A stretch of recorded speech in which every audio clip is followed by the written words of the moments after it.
رسول اللہ صلی اللہ علیہ وسلم نے فرمایا، تو جس چیز کو بھی اللہ کی ڈر کی وجہ سے چھوڑے گا، اللہ تجھے اس سے بہتر عطا کرے گا۔ رسول اللہ صلی اللہ علیہ وسلم نے فرمایا، جو شخص برے اعمال کرے گا، اس دنیا میں ہی اس کا بدلہ دیا جائے گا۔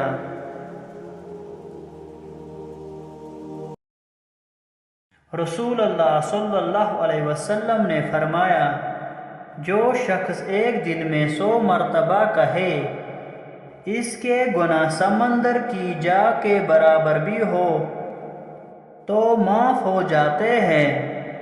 سبحان اللہ و بحمدہ۔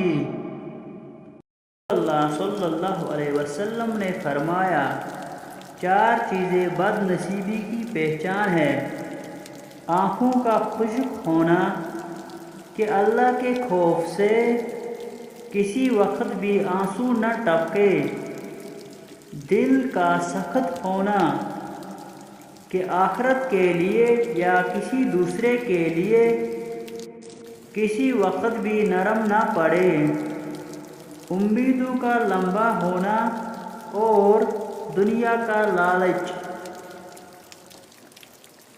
رسول اللہ صلی اللہ علیہ وسلم نے فرمایا، جو شخص اللہ تعالیٰ سے سوال نہیں کرتا، اللہ تعالیٰ اس شخص سے ناراض اور ناخوش ہوتے ہیں۔